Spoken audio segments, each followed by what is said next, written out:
The cameras flashed, the crowd froze, and just like that, Hollywood had a new obsession. Oh, absolutely. Behind the multi-million-dollar Spider-Man suit, a young global superstar is lying in bed. He is silently counting down the minutes until noon, just so he can have a drink. It is such a striking and incredibly vulnerable image. Mhm. I mean, it completely shatters that very polished, very controlled illusion we usually project onto people who appear to have it all perfectly together. Welcome to Starscope Report. Join us as we uncover Hollywood drama, music industry shakeups, and viral influencer scandals. From red carpet surprises to social media controversies, we dive deep into the stories behind the fame. And today, we are taking a massive stack of sources to uncover the reality behind a headline that has, basically been everywhere lately. Yeah, the YouTube headline, What Tom Holland's Sobriety Journey Revealed About the Man Behind Spider-Man. Right. And our mission for this deep dive is to figure out how an accidental road to sobriety ended up totally redefining a global icon's personal life. Exactly. We are going to explore how it reportedly sealed a rumored secret marriage to Zendaya, and maybe most importantly, how it serves as a really fascinating psychological case study. A case study for how you, and well, all of us, view mental health, dependency, and just the surreal nature of fame. We are pulling from a lot of different places for this. Exclusive reporting in Radar Online, corporate strategy Q&As from Target, deep psychological research from the PLOS Scientific Journal, and some incredibly candid podcast transcripts. It's a lot of ground to cover, and if you are loving these Hollywood twists and uncovering the hidden truth behind the culture, make sure you hit that subscribe button. You really don't want to miss what we're exploring next. Definitely. So let's get right into January 2022. Tom Holland is coming off a billion-dollar box office run. Huge, just massive success. Right. By every conceivable external metric, he's literally on top of the world. But internally, he is terrified of his own mind. Which is so wild to think about. The breakdown of this period in the Sober Standard article is incredibly revealing because his journey did not start with, like, a dramatic intervention or a public crisis. No, not at all. Holland had what he described as a very boozy December, so he decided to participate in Dry January. Which is a massive cultural staple, right? Yeah. Especially in the UK. Oh, totally. You take a month off after the holidays, you reset your system, and you move on. But he found himself completely obsessed with the process of not drinking. He was constantly checking the clock, right? Exactly. Actively waiting for 12 p.m. so he could finally tell himself it was, an acceptable time to have a beer. It's fascinating because society tells us, or at least movies and media tell us, that you have to crash your car or totally ruin your life to justify quitting alcohol. Right. There has to be this huge inciting incident. Yeah. But Holland's experience sounds less like pulling a fire alarm and more like noticing a slow, silent leak in a tire. It was just draining his mental bandwidth. That is a great way to put it. The clinical space for that slow leak is what the Sober Standard defines as functional dependency. Functional dependency, so like functioning but still reliant. Exactly. It occupies this gray area between complete freedom and severe addiction. What Holland was experiencing was alcohol occupying massive amounts of mental real estate. I see. He wasn't waking up and ruining a movie shoot. He was waking up and spending crucial, exhaustive cognitive energy just negotiating with himself about when, where, and how much he could drink. And he admitted he was using alcohol as a crutch for social insecurities, right? Yeah. He claimed he was more confident pretending to be someone else. Yeah, which makes perfect sense for a professional actor on a movie set. Right, that's literally the job. Exactly. But when you were using that same mechanism in real life, you were essentially masking who you really are just to survive a social event. The dependency becomes this quiet background hum of anticipation. Especially in the UK rugby culture he was embedded in, where a pint is basically the universal social currency. Oh, absolutely. But because he didn't hit a traditional rock bottom, like no arrests or rehab, he didn't feel validated in stopping. So he extended his sobriety into February almost as a punishment. And his anxiety actually increased during that time. It did. And after a really concerning conversation with a doctor about his liver, he finally set a milestone. He said, "I need to make it to my 26th birthday on June 1st just to prove I don't have a problem." And by the time June arrived, he felt the happiest he had ever been. Yeah, he thought simply putting down the glass was the hardest part. But wait until you hear about the toxic Hollywood set that nearly broke him completely. Oh man, yeah. This is where it gets really intense. Because finding that baseline of happiness in a controlled environment is one thing. But maintaining it when the external pressure spikes, That is the real test of a fragile new habit. Just 2 months into his new sobriety, he stepped onto the set of the 2023 Apple TV Plus series, The Crowded Room. And this was a total trial by fire. According to the Lagos Review and his interview with Rich Roll, the set was filled with constant animosity, just arguing and butting heads constantly. The psychological toll of playing his character, Danny Sullivan, must have been immense. The character is based on Billy Milligan, right? Yeah. The first person ever acquitted of a crime due to dissociative identity disorder.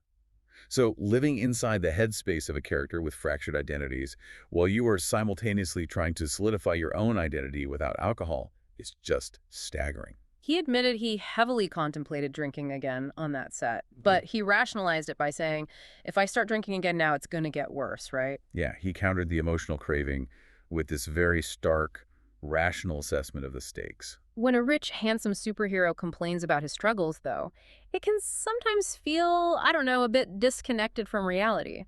How does the public actually process a celebrity airing their mental health battles? That is such a good question. And the PLOS Scientific Research Journal actually published a study on this exact dynamic. They looked into something called the parasocial contact hypothesis. Okay, parasocial contact hypothesis. Break that down for us. So, a parasocial relationship is that one-sided connection you feel with a public figure. You know all about Tom Holland, but he has no idea you exist. Right, like being a massive fan. Exactly. Yeah. The research shows that when fans feel that connection and the star discloses a struggle with addiction or mental health, it can severely reduce societal stigma. It humanizes the condition entirely. Oh, wow. So because people like him and feel connected to him, his struggles make the issue seem more normal. Yes, exactly. But, and this is a big but, the PLOS study also warns about a psychological phenomenon called subtyping. Subtyping, what does that mean in this context? It's where the public views highly successful celebrities as exceptions rather than ordinary people. Because they are so successful, our brains put them in a special category. Oh, I see. So if I have a bias against addiction and Tom Holland says he struggles with it, I don't necessarily change my bias against regular people. I just think, well, Tom Holland is a tortured artist bearing a heavy burden. You nailed it. That's subtyping.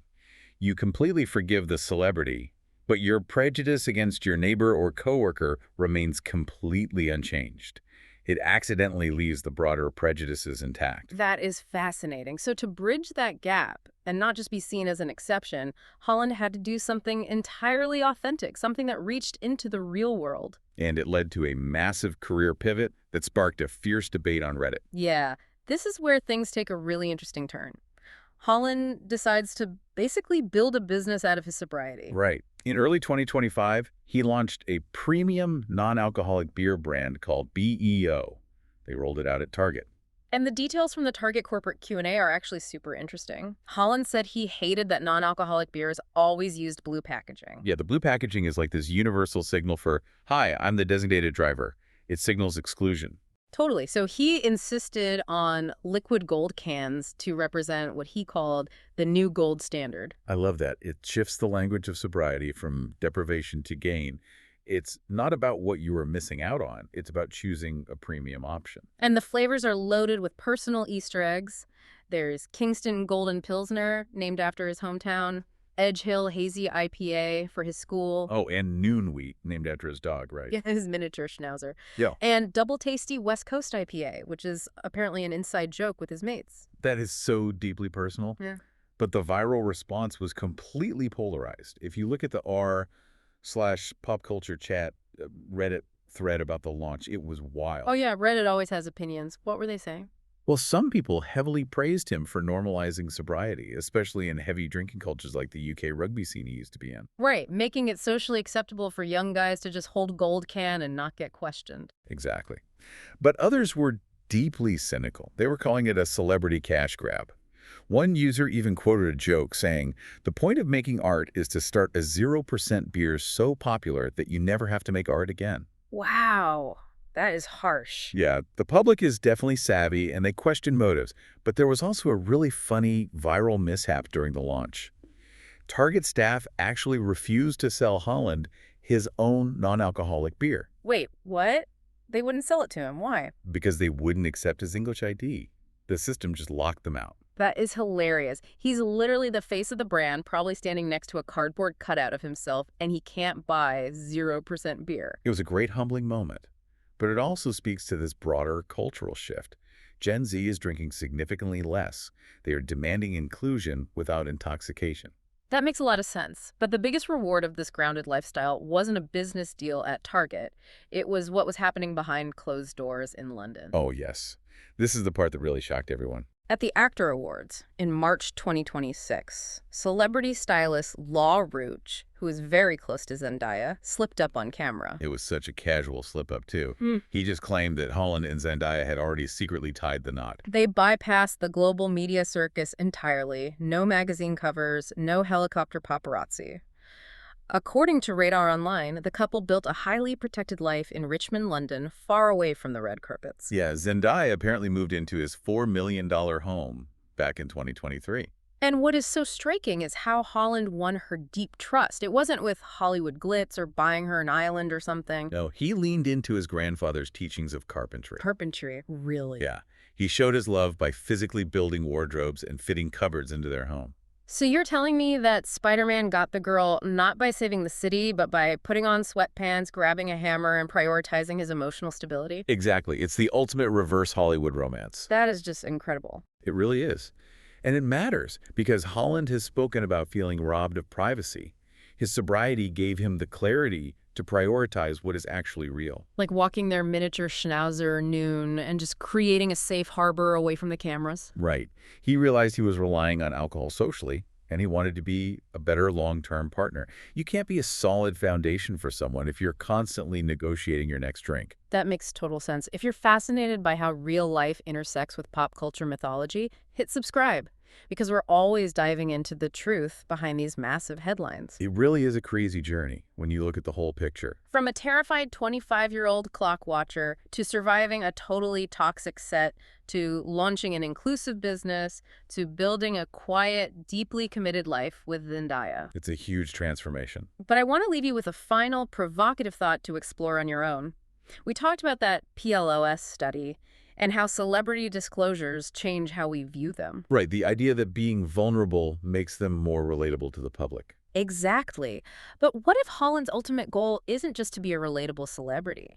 He mentioned on the Ritual podcast that he finally has the power to say no after finishing his six-picture Marvel deal. That is a lot of leverage. And he has also stated that when he eventually has kids, he wants to, quote, disappear off the face of the earth. Oh, wow. So you think this is all part of a bigger plan? Consider this.